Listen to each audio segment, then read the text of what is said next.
मस्तक हे पाया मस्तक हे पाया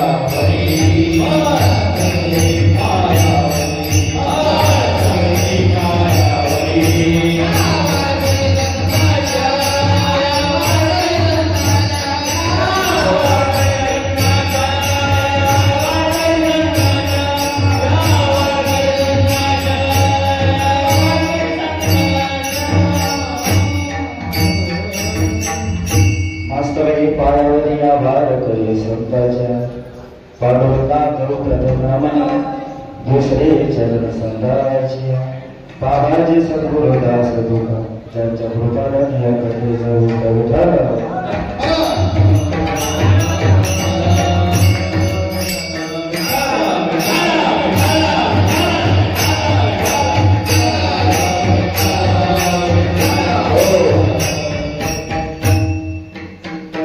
प्रस्तुत कीर्तनरूपी सेवेसाठी घेतलेले आव्हान माननीय देवनिवास पंढरनाथ भगवंताचे अधिपती असलेले जगद्गुरु श्री तुकाराम महाराजांचा काल्यापर प्रकरणातील 4 चरणाचा सर्वांच्या परिचयाचा उत्कृष्ट असा आपण आजच्या कीर्तनरूपी सेवेसाठी घेतला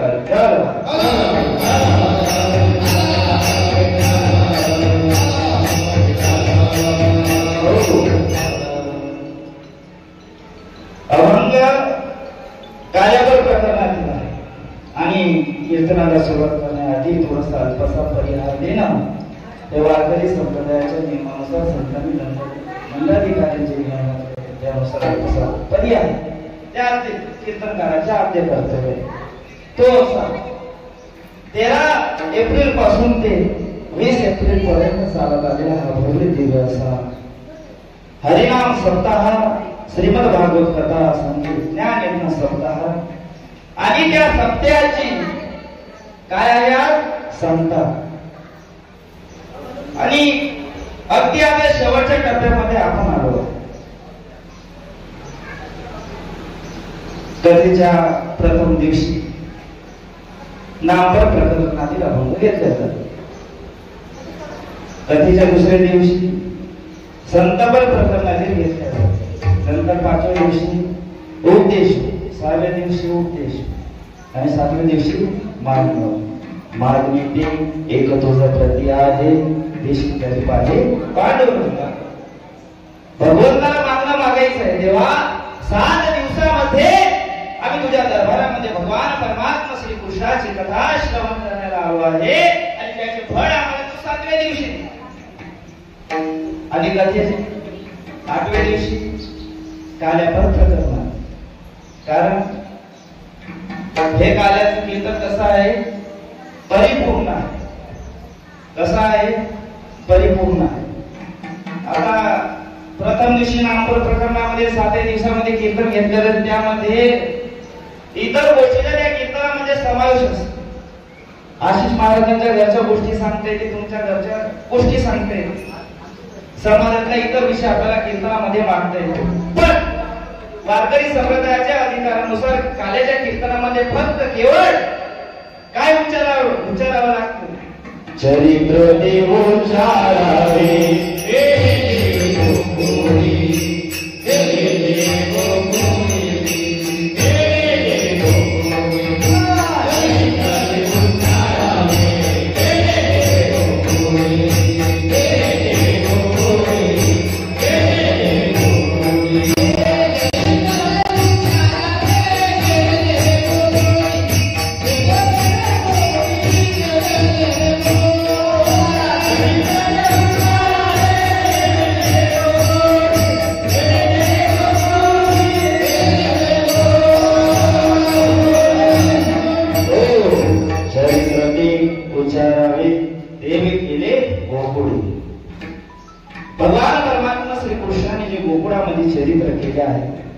त्या चरित्राचं उच्चारण आपल्याला आजच्या कीर्तनामध्ये उच्चारायचं कथेमध्ये ज्या प्रकारे नृसिंह भगवंताची कथा सविस्तर प्रमाणे सांगल्या जाते वामन अवताराची कथा सविस्तर प्रमाणे सांगल्या जाते वराह भगवंताची कथा इतर कथा आपल्याला सविस्तर प्रमाणे सांगल्या जाते पण काल्याच्या कीर्तनामध्ये फक्त भगवान कृष्णाचं चरित्र उच्चारावं लागते चरित्र ते उच्चारावे देवे केले गोकुळामध्ये भगवान कृष्णाने काय लीला केल्या, कशा प्रकारे तृणावर व्यवासूर, बकासूर, धेनुकासुराचा वध केला, मावशीचा वध केला, आपण कथेमध्ये पाहिजे. बरोबर. जसं प्रभू रामचंद्राचं चरित्र आहे ते आपल्याला 9व्या स्कंदामध्ये कथा सांगता येते. पण या काल्याच्या कीर्तनामध्ये प्रभू रामचंद्राचं चरित्र नाही, भगवान महादेवाचं नाही, फक्त केवळ कुणाचं, कृष्णाचं. काल्याचे कीर्तन आता सत्यामध्ये जे पहिल्या दिवशी पासून कीर्तन घेतले जाते ते कोणीही कीर्तनकार करू शकतो, त्याच्यामध्ये मर्यादा नाही. पण जे काल्याचं कीर्तन आहे त्याला काय लागतो, अधिकार. एक पद प्राप्त पाहिजे. ते पद प्राप्त झाल्याशिवाय काल्याच्या कीर्तनाला उपयोगी राहता येत नाही. आणि जो अधिकार आहे तो अधिकारी व्यक्तीच्या काल्याचं कीर्तन करू शकते. नाही अमुक महाराजांना काल्याचं कीर्तन केलं आहे का, नाही, तो अधिकार प्राप्त करावा लागतो, त्याशिवाय ते काल्याचं कीर्तन करता येत नाही. म्हणून वारकरी संप्रदायामध्ये काय सांगितलं आहे की अधिकार जो काला आज या दिघी गावामध्ये आपल्या होऊ राहिला तोच काला पंढरपुरामध्ये चंद्रभागेच्या वाळवंटामध्येही झाला, तोच काला पंढरपुरामध्ये महाद्वारामध्येही झाला, तोच काला पंढरपुरामध्ये गोपाळपुरीमध्येही झाला, आणि तोच काला गोकुळामध्ये भगवान कृष्ण काही सांगण्यासाठी गेले असता, आणि तोच काळ आज या दिघी गावामध्येही आज 20 तारखेला होत आहे.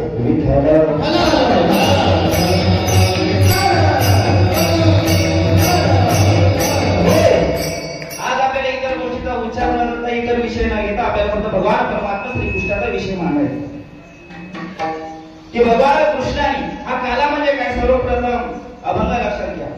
कंठी धरिला कृष्णाने अवघाचन प्रकाश, काला वाटू एकमेका वैष्णवनिका संभ्रम, उजुडिया पुढे येऊ काला भाऊ. त्या ठिकाणी काय लागतं, काला प्राप्त करण्यासाठी काय लागतो, अधिकार. आणि दुसरी गोष्ट म्हणजे पुण्य लागते. जन्म जन्मिया